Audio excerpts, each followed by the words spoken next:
Dem baş guhdarên hêja ji bernameya dergeha wêjeyê dem baş.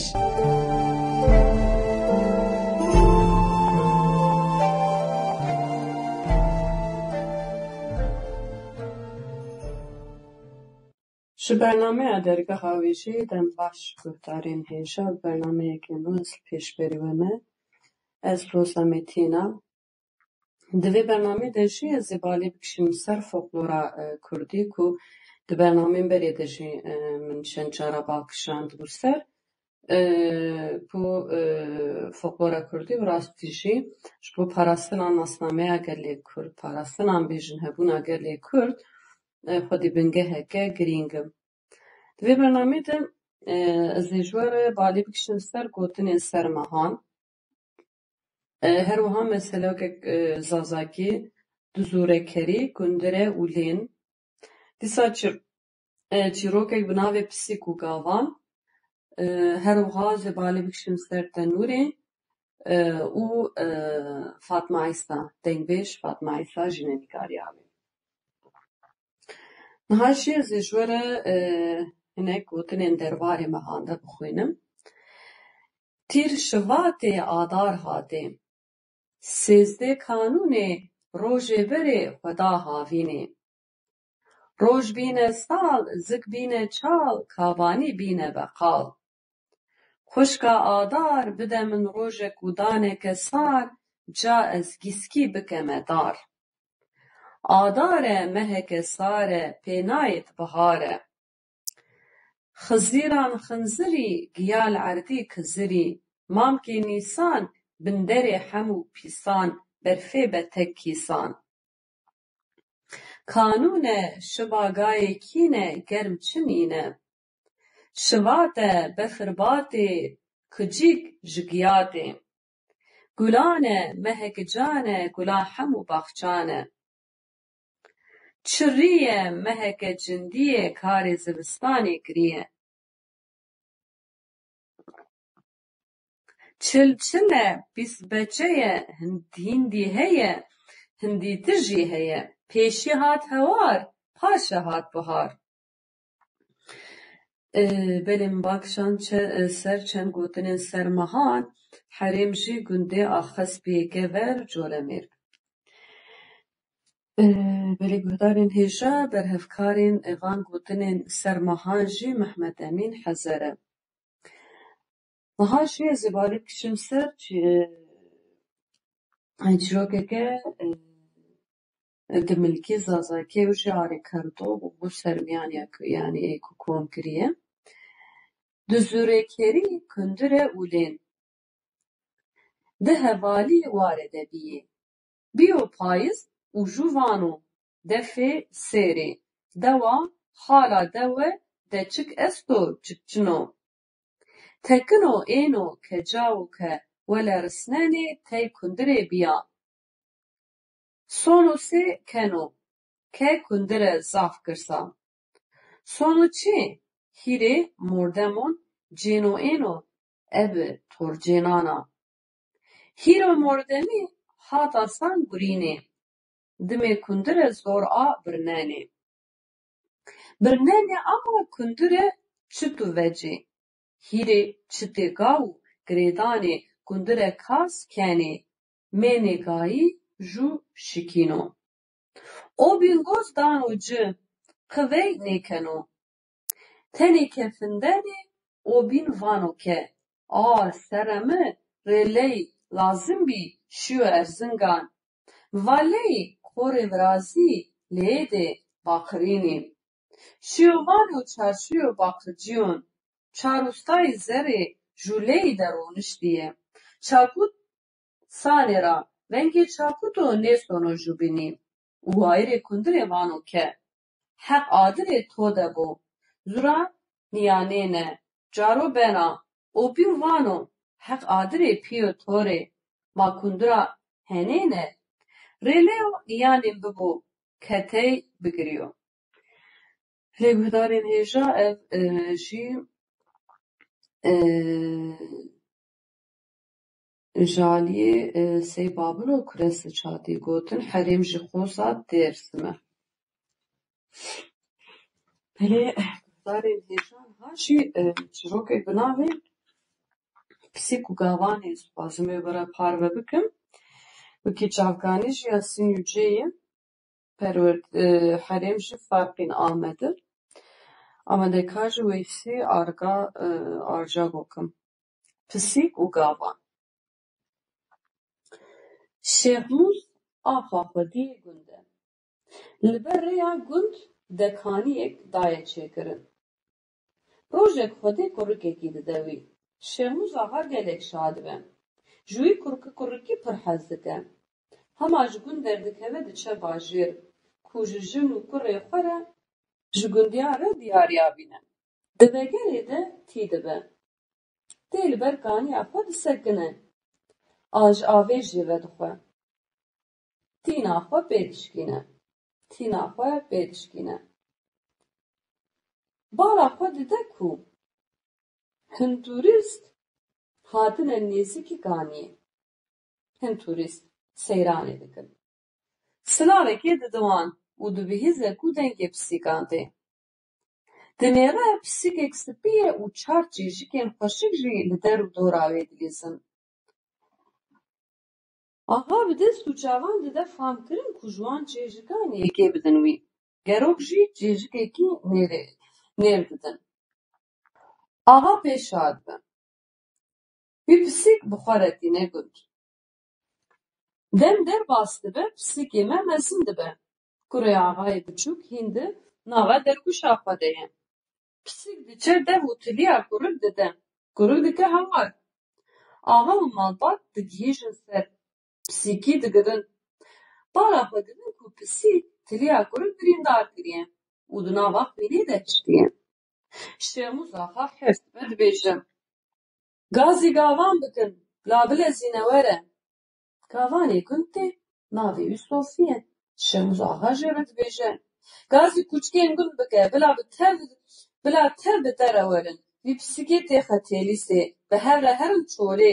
Pisîk di nava kûçikan de berde, bila kûçik wî perçer loxme bikin. Vegere were gund. Sofî pisîkê digire, diçin. Li çolê kûçik li Sofî dicivin. Sofî pisîk berdide. Pisîk dinêre ku xelas bûn tunê ye, xwe diavêje ser serê Sofî. Kûçik di jêr de diewtin, pisîk di jor de diewne. Ser û çavên Sofî di xwînê de dimîne. Sofî dike nake, pisîk jê naqete. Ew û pisîk û kûçik bi hev re tên gund. Li gund pisîk direve, diçe dikeve navê kilêrê. Şêxmûz axa derî lê digire. Çoyeke stûr dide destê Sofîyê ser û çav dixwîn û jê re dibêje: Tu bikeve hundir, bi ço bikeve ser wî. Hettanî ne ku jî dernekeve ha. Sofî dikeve hundir, derî lê tê girtin. Pisîk çawa ku çoyê dibîne diçe ser kûpê qeliyê. Sofî lê dixe. Pisîk xwe diavêje ser kûpê dimsê. Çoyê Sofî li kûpê qeliyê dikeve. Qelî tev dirije. Sofî careke din lê dixe. Pisîk xwe ji ser kûpê dimsê diavêje ser kûpê rûnê. Derba Sofî li kûpê dimsê dikeve. Dips dirije. Bi vî awayî hevdû dibin û tînin. Li kilêrê kûpekî sax namîne. Pisîk di nihêre ku xelas bûn tunê ye xwe diavêje ser rûyê Sofî de li pozê wî dike. Dibe hewara Sofî, rebeno dike nake pisîk jê naqete. Giraniya pisîkê tê ser pozê wî. Canê Sofî bêtir diêşe. Bi her du destan qûna pisîkê digire û wî bilind dike ku êşa wî silik be. Şêxmûz axa jî dibêje: Ey Sofî pisîk kuştiye, derî vedikin. Çawa ku derî vedibe, pisîk pozê Sofî berdide direve dikeve kabînê. Şêxmûz axa bala xwe dide ku qelî û dim, şûn û benêr tev li nava hev ketine. Lê ji Sofîyê pozbixwî re tiştekî navêje. Li pê pisîkê dikevin û wî digirin. Şêxmûz axa Sofî re dibêje: Vî pisîkî tê xwe lîsê, bibe di nava çem de ku der pir kûr be, dûr de berde. Ku der pir kûr be, dûr de berde û were. Sofîyê ser û çav û poz bixwîn telîsa xwe li pişta xwe dixwe û berê xwe dideçe. Diçe tevî telîsê dikeve nava avê. Tê de diçe. تێجهێکی کور دەوێت هەلی سێبەتکە و پسیک بەردەدە. پسیک پاڵا خۆ دەدێ و دێتە ناوە ئاوێدا بفەتسە بەرێ خۆ دەتە سۆفیە ڕەبە. سۆفیژی هین زێدە ji pisîk dûr neçûye, dinihêrek û pisîk bi ser wî dertê. Xwe bera avê dide, dikeve binê avê lê bêhna wî diçike disa dertê. Ew çi qas dikeve binê avê pisîk ew qas bi nêz dertê. Bi vê awayî zêde naçe. Di dawiya dawî de pisîk disa tê, xwe davêje ser serê Sofiyê belengaz. Sofî dîsa xwe dike binê avê, bêhna wî diçike, derdikeve pisîk jê neqetiyaye. Pisîk pencê xwe bêtir di serê Sofî re dike, dev jê bernade. Sofî difikire dibêje. Piştî ku pisîk ji min naqete, hetanî ez dimirim, xwe didim ser pisîkî, ji avê derkevim çêtir e. Dîsa pisîk li ser serê Sofî ye, bi hev re tên got çaweka şermûza qeça li pisîkê dikeve heyr sibe dibêje. Ev şeytan hîn jî nemiriye, bilezînin tifinga bibînin. Sofiyê xwe lîser ji tirsan dibêje, di nava avê de biçûma çêtir bû, ji ber vî pisîkê bênamûs ez ê bimirim. Dengê teqînê tê, pisîk li ser serê wî dibe sê perçe. Şermûza tola kurê xwe bi destê xwe ji pisîkê hildide. Lê birînên li ser çav û poz û serê Sofî bi salan baş nabin. Rêguhdarên hêja ev jî çîroka pisîk û gavan bû. Niha jî dixwazim ji we re hinekî behsa tenûrê bikim. Ji xwe ev agahiyên derbarê tenûrê de ji wekî çavkanî wê demê girtîgeha Feya Bucayê Erdogan û çardişîne. Tenûr ji xwe berê bêjin xwedî taybetmendiyek mezin bû lê niha lê nerim rastî ji ew nanê tenûrê îdî herke diçe kêm dibe lê nanê tenûrê jî bi rastî jî tamek wê ya cuda û xweştir heye. Tenûr li ortaya maltenûrkê tê bicihkirin. Li her du aliyên tenûrê jî milik tên çêkirin. Milikê çepê ji ya rastî firehtir e, teşta hevîr li ser milikê çepê tê danîn. Bi heman awayî nanê ji tenûrê tê derxistin jî li ser milikê çepê tê raxistin. Ji bo vê jî rûhevîrk li pişt teşta hevîr tê raxistin. Yani em li gundê me tenûr em bêjin di hewşê de dihat çêkirin. Yani mesela li gundê me tenûr orta malê de dihat çêkirin. Li bêtir hewşê tê dihat çêkirin û serê sibê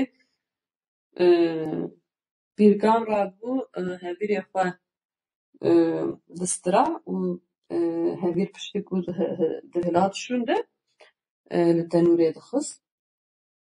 Noxtam lê dinêrin yani li gelek cihên cîhanê yên wekî dinê tenûr heye tuneyê pir ew ne diyar e lê noxtam dîroka Kurda dinêrin jî tenûr xwedî taybetmendiyeke girîng e. Erdogan yani Erdogan û çar dibêjin tenûrê wekî îcadeke neolîtîkî li ser civakbûyî û sazkirina civakê bandoreke berbiçav kiriye. Hema bibe ji hemû hêmanên civakê bawayekî bi tenûrê re têkildar in. Elbet li vir ew têkiliya di navbera tenûr û jinê de jî girîng e. Mesela tenûr encama berhemdariya hunera jiyanê ya jinan e. Dema ku mirov li dîrokê dinêre du çandên paralelê hev pêş dikevin hene. Yek jê çanda mêrînê çirvanî û ya din jî ya jinê çandinî ye.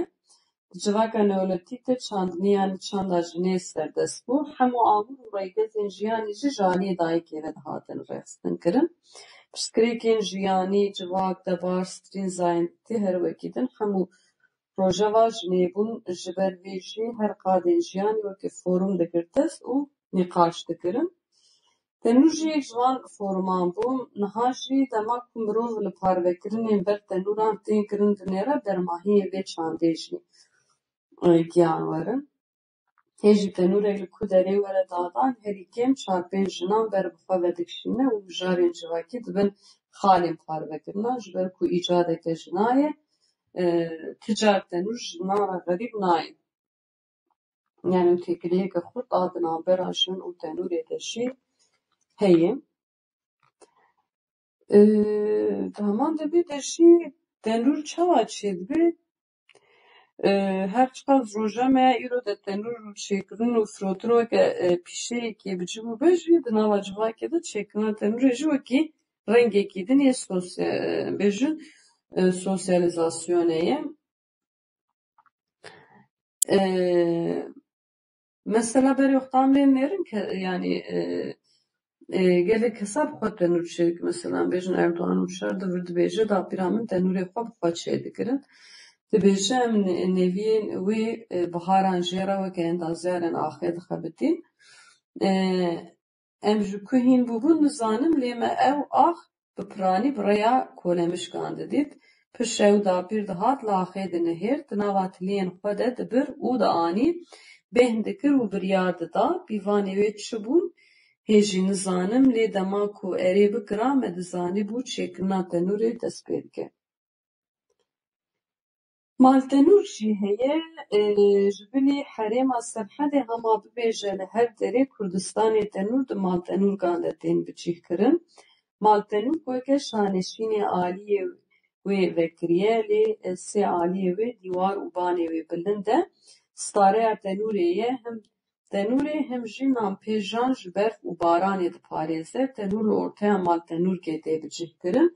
Li her du aliyên tenûrê milik tên çêkirin. Milikê çepê jê rastî firehtir e. Heşda hevîr li ser milikê çepê tê danîn bi heman awayî nalê ji tenûrê tê derxistin jî li ser milê çepê tê raxistin. Ji bo vê jî rûhevîr li ser pişta heşda hevîr tê raxistin. Rastî jî zarokatiya min hat bîra min wexta mesajan bi xwe jî hevîr dikir û diçû tenûrê dixist. Îro digot ka rûhevîrkê yani rûhevîrk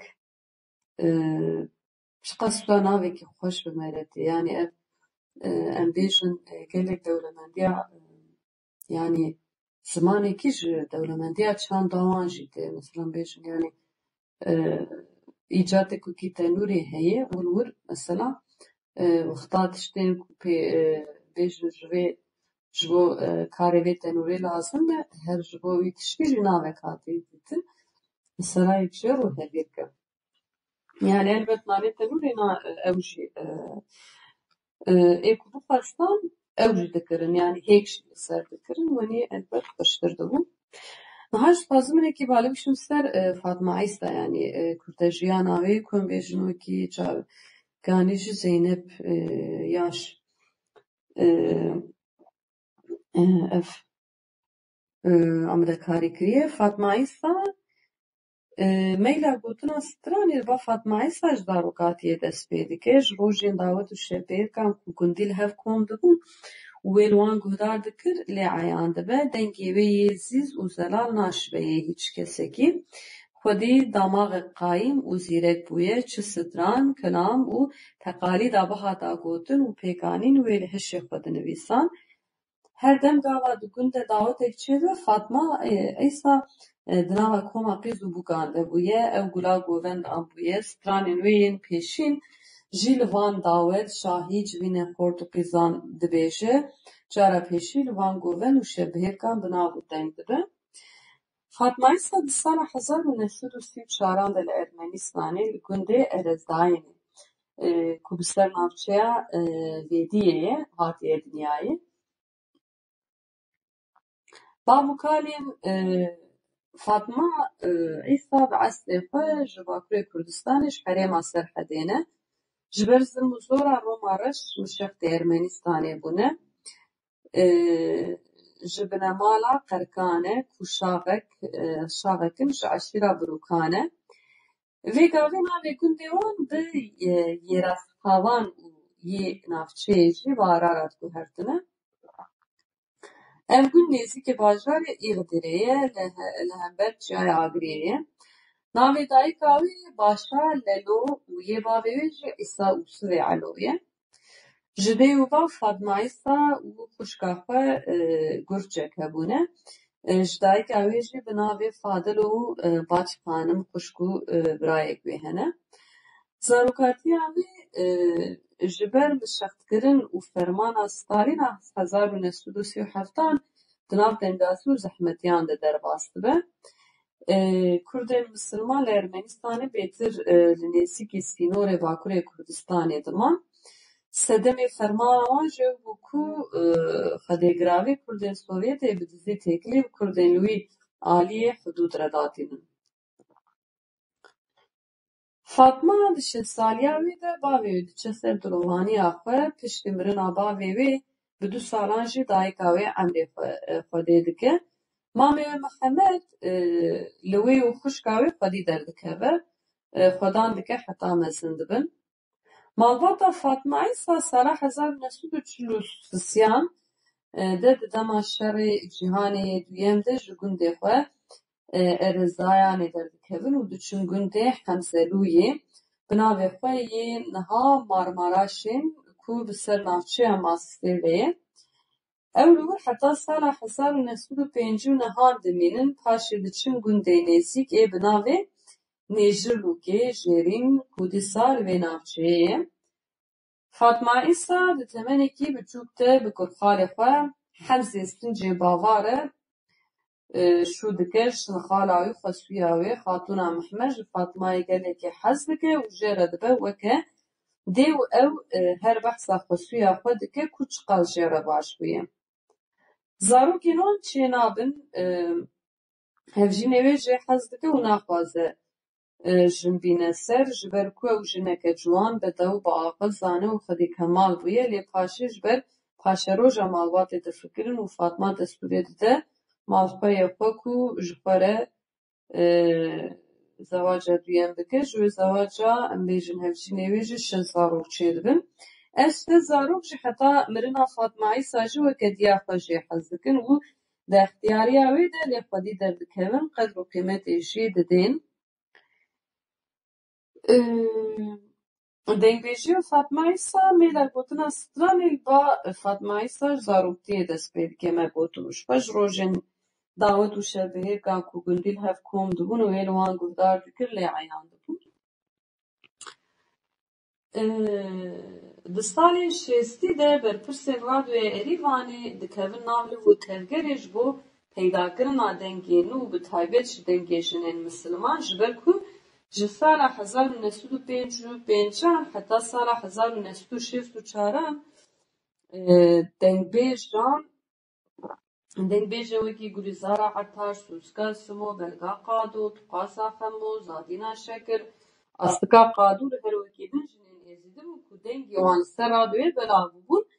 Lê dengê jinên Misliman nebû. Di sala 1964 de berpirsê radyoya Xelîlê Çaçan Muradov diçe gundê Nêjirlûya Jêrîn û dibe mêvanê mala berpirsê malbûna Kolgox Mehmedê Silo. Bi pêşniyara tiyê Fatma Îsa bangê wê dikin li gund Xelîlê Çaçan li dengê Fatma Îsa guhdar dike û tegrîr dike ku ew stranê xwe radyoyê bêje û wisa jî gava pêşî bi dengbêjiya profesyonel di jiyana Fatma Îsa de diabîtin. Fatma Îsa ji xwe bi rastî ji bo kilama xwe ya mihû derikeve pêş û bi rastî jî me re ji ber dengê wê mest dibe. Dema Fatma Îsa li radyoyê bi kilama xwe ya mihû distirê tevî berpirsê radyoyê hemû li hemberî dengê wê heybet mayî dimînin, lejneya radyoyê biryar dî ku dengê wê tomar bikin. Ew li radyoyê 5 stranên xwe distirê Mihûyê, Şêro, Dîno, Lewendoyê, Lorogede her deme. Ew van stranên wê dengê wê li ser radyoya Erîvanê belav dide lê kilama wê ya mihû dibe efsane. Yani serzarê Kurdan. Fatma Îsa strana mihû ji ser zarê xwesuya xwe fêr bûye ku xwesuya wê ji Rojhilatê Kurdistanê ji hêla bajarên Makûyê bûye û çîroka vê stranê li wir qewimiye. Fatma Îsa ji gencîniya xwe ya dewlemend hew van 5 stranan ji bo radyoyê distirê lê folklorîst û piştvorê zargotina Kurdên Kawkasyayê Celîlê Celîl, Nûra Cewarî û Tosinê Reşîd ji ser zarê gelek stran kilav û teqalîdên kurdewarî dinivîsin. Sê sînemekarên navdar vê strana Fatma Îsa ya bi navê mihû di fîlmên xwe yên sînemayê de bikardînin.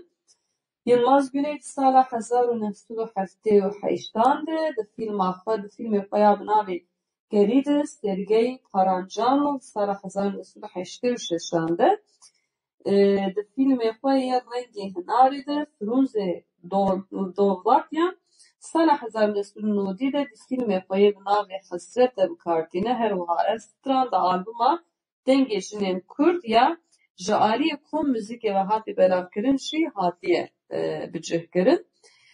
Di dîroka destanên Kurdî li ser evînê de strana Miho yek ji wan kêm serpêhatiyan e ku evîndar bi bext û mirazên xwe di dawiyê de şa dibin. Belkî jî ji ber vê yekê ku di nav gel de ev stran hatiye çespandin, hezkirin û bûye straneke gelêrî. Lê bi deng û şîroveya Fatma Îsa ev strana eşqê bûye efsaneyek di nav Kurdan de. Lewra jî bi vê kilamê ew hate naskirin, qîmetkirin, wek dengbêjeya gelêrî hate çespandin û ev stran seranserê Kurdistanê belav bû. Bi destpêka şevê di navbera Ermenî û Azeriyan yê Qerebaxê de rewşa siyasî û aboriya Kurdên wan dewletan jî têk diçe. Malbata Fatma Îsa jî koçber dibin û diçin Rûsyayê herêma Krasnodarê. Di navçeya Korînovskê li bajarê Platnîrovskê dihewînin. Fatma Îsa di malekê sade de bi xemr û xêza xwe ya kurdewarî bi zargotin, sidran û kilamên Kurdî têro dije ku tu carî çûn û hatina mêvan ji mala wê xalî nabe û ew li ser qedr û qîmeta xwe de jî di 15 de ji ber nexweşiya dil di 76 saliya xwe de diçe ser dirovaniya xwe. Heta tê alîgorkirin sidran û kilaman li ber serê wê dibêjin û wê bi sidranên wêne binax dikin. Tir bavê nav Mexbera Kurdan a vê herêmê hatiye çêkirin û heykelê wê li ser tirbê hatiye danîn. Gotina Miho dixwazim ji we re bêjim strana Miho. Erê Miho li me daye stêrka xûle, stêrkê li me daye stêrka xûle. Hê Miho şewqê daye guhara Şêx Resûlew, şewqê daye guhara Şêx Resûlew. Hê Miho were her du xwînê mala bavê min e, li ser mala bavê te new. Hê kiro gede were ramûsanekê mi kerem ke, pêş ve mi qebûl e. Miho wî wî wî wî wî wî. Hê Miho vê bilûrê guve guve, Mihemedo vê bilûrê guve guve. Li ber simbêla Mihokê min e zer zer dilive. Hê hege hunê Mihokê min nas dike, wê nas bike. Hûn nas nakin gustîla destê Mihokê min a argaşive ve. Miho wî wî wî wî wî wî. Hê Miho dilê mi sêleke di hesinî, derdike dizeke havê minî. Dilê mi sêleke di hesinî, derdizeke havê minî. Hê de binêr dasekê dabû destê şîv, hespa hespê Mihokê xwe ra giya jê diçinîv.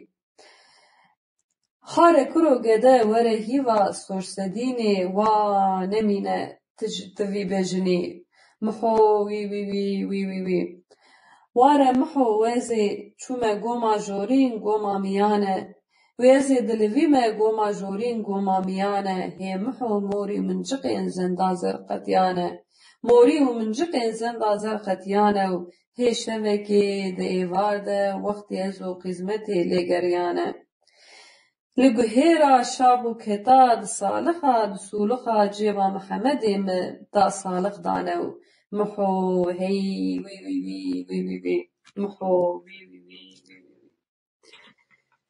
Berek guhdarên hêşan sadim dawiya bernameya xwe di vê bernameyê de jî bi balkişan ser folklora Kurdan wekî çavkanî jî hejmara folklora Kurdan a şeşan Nîsan Gulan Hezran 2016 sargotin, zêrgotin e, zêrgotin, zorgotin e.